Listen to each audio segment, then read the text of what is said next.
Okay, Nick, thank you so much. Okay, bye-bye. Much obliged. All right. So they're taking the 2 hours that was suggested by the emergency people. They're taking that full 2 hours, apparently. Yeah.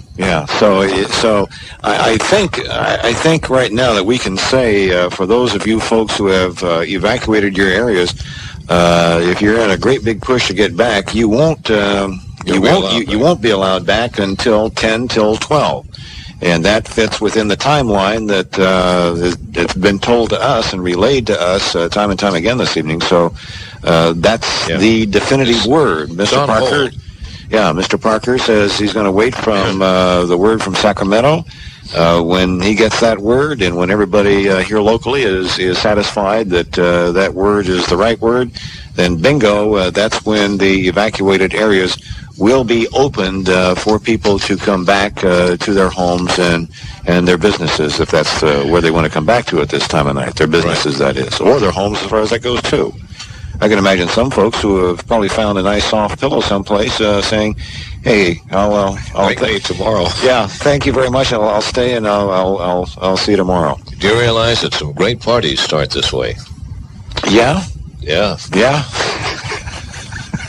Sure, impromptu. And the follow-up is, the birth rate goes up 9 months from now. You said that, not I, sir. Well, that's what happened when the big connotation blackout. Of the party. I know. I've heard about you guys. Just about a party. Saying what happened during the big New York thing 9 months later. They had a wave. Boy, that's the truth. The blackouts, you mean? Yeah. That's true. So not going to happen in Crescent City, though. We're not that kind.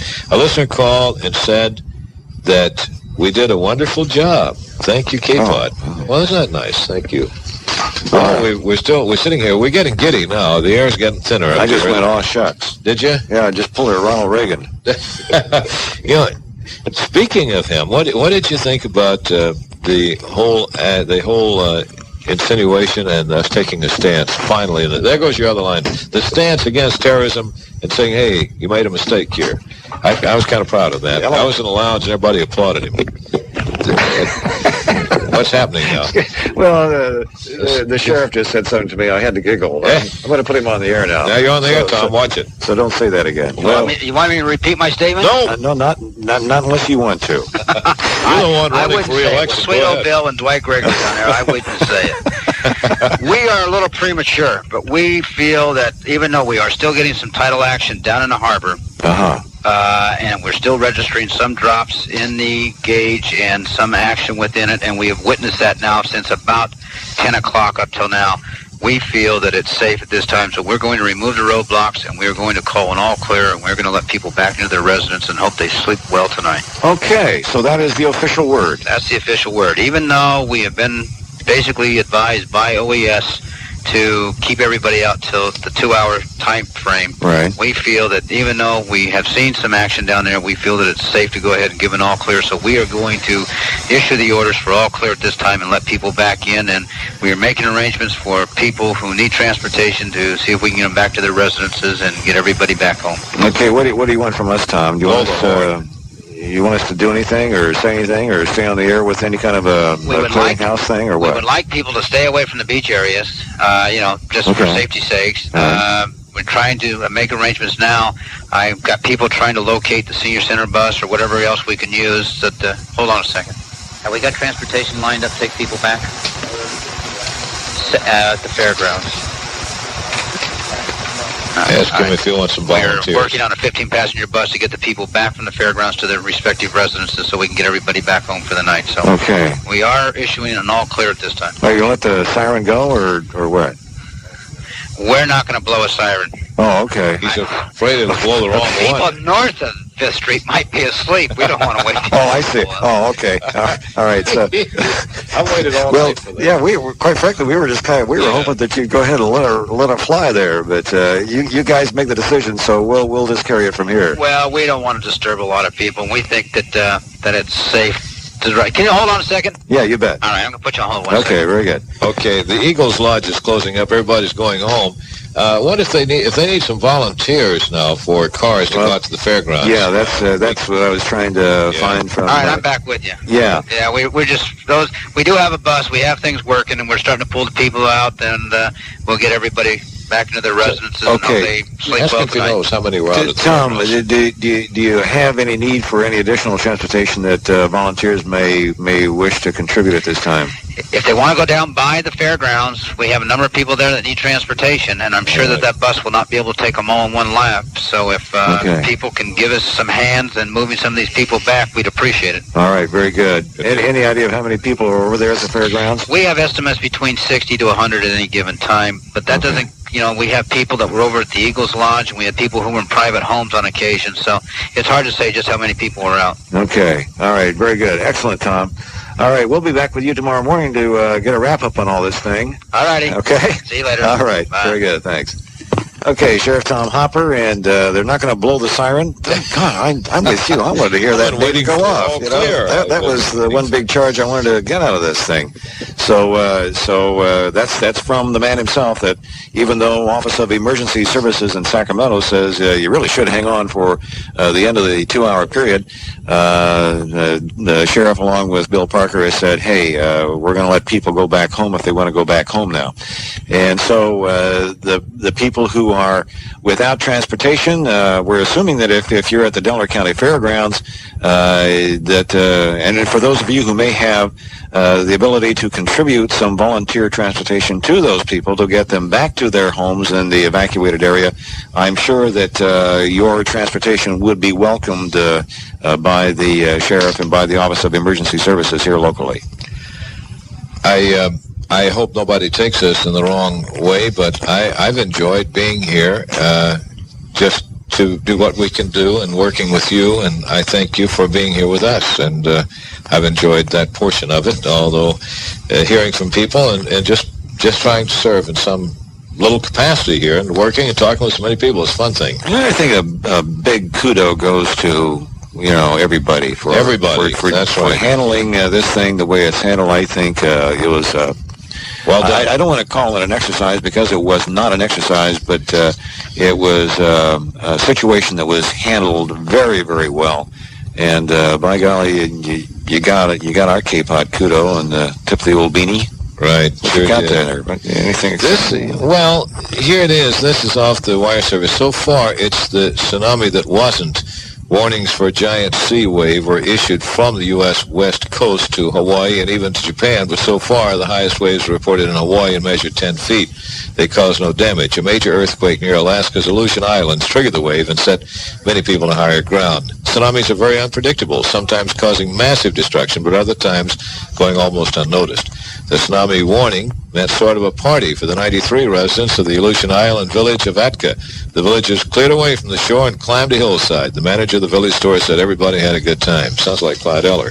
Anyhow, I guess that's it for here, huh? Yeah, well, commenting on that story, just so people don't get the wrong idea about what a 7.7 earthquake can do, this isn't the only thing it can do. Like spawn a wave that was 10 feet at the highest point. This kind of an earthquake can do quite a few other things too. Yes. So this is not a cry wolf situation. This is a situation that could have been serious because other earthquakes of this magnitude have proven to be of a serious nature. So this just once again underlines the unpredictability of what tsunamis or what is generated by an earthquake, the tsunami generated by an earthquake can do. So while the wire service may call this the tsunami wave that wasn't, that does not mean, once again, a similar earthquake in the same spot couldn't do something much more damaging. We have His Honor the Mayor on the line here. Shall I just pick him up on this? It's a little clear in here. I'll just... Yeah, you can just take me off. Okay, thanks, Wade. All right. See, Ray, well done, by golly. We've gotten through it okay without getting our feet wet. Bill, I think that you people did a fantastic job this evening, and I want to personally thank you and Dwight for the job that you did, along with our city personnel that went out and evacuated the entire city in 34 minutes. That's unheard of. It was great. You know, I think it was precautions that we had to take, and I think that everyone worked well, and the cooperation with the citizens of Crescent City were something that just fantastic. Wasn't it a good feeling about everybody pulling together? It was. Well, that's Del Norte for you, and that's Crescent City, you know. We appreciated you taking the stand that you did, and Yeah, we sure did, I know that it was with a lot of deliberation to say, okay, we've got to make a decision here. It's our responsibility, so folks, here's the way it is. And that took some courage to do that, and I don't think anybody is going to mind at all. We all had some good experience from it. It inconvenienced a few people, but I felt that it was a life-saving situation, property-saving situation, and along with the staff that I had support here this evening, they are the ones that helped me make that decision, and they did a fantastic job. And I just can't say enough about everyone, and you people too. Well, you're to be commended, each and every one of you. Okay, well, thank you very much. Dwight's on the horn. He wants to say something to you. I just wanted to echo what you said, Bill, and we'll be chatting with you a bit later on, Ray, about this whole thing, okay? All right, well, you know, we even had recognition from CBS. They called up and interviewed me about this tidal wave, so Crescent City's on the map. Good for you. We always do it the hard way, did you notice? All right, gentlemen, well, good night, and thank you. Good night, thank you. All right, I'll come back on the other line here for just a second. Here, are you back? You're back on the air again. It's time for us to go, you know. Okay. I have a parting shot here that I'm going to play. You probably don't have any idea what in the world I'm going to do. I'm going to do a little station break for us all. A listener, Dwight and Bill, give yourselves a pat on the back. John Rosie Little. Thank you, my sweet people out in the road area out that way. Say good night, Gracie. Good night. Hey, and and a big thanks to our staff. John Deal came in. Patty was here. Jerry Lynn was here. Robert Leverett was here. Rich was manning things out in the transmitter. Ready to go in case things broke loose. And Ernie Gertz came down. Ernie Gertz, that old radio guy himself. Yes, sir. Yeah, he came down and assisted us in relaying some information and quite frankly, to everyone who made here in the studio, and the people who gave us and kept us in touch with what was really going on. If we left anybody out, God bless every one of you. That's the way we. And I'm going to leave it because I'm afraid that you're going to do something that I don't want to comment. No. What are you going to do? No, well, just listen to this, and you'll see what I'm talking about. Okay. It's Comeback Town, USA. What a fabulous place to live. That's true. With its woodland scenes, beaches and streams, Crescent City has so much to give. Growing bigger and better, more beautiful every day. It's a paradise, no city's as nice as Comeback Town, USA. You can take that to the bank. It's the spirit of Comeback Town. It's still alive. C. Ray, thank you for wrapping it up so nicely. We love being with you. It was after that big one back in '64 that we discovered people who were all heart. We're proud of the people here, and we thank you for letting us share with you in Comeback Town, USA. And I mean that from the bottom of my heart. Thank you so much. Hit them again there, dealer. Okay? KPOD in Crescent City. The pulse beat of a busy town. You're coasting with KPOD. Stand by for music coming up. Thank you for letting us share with you and be a part of your lives. I'm a traveling man, made a lot of stops.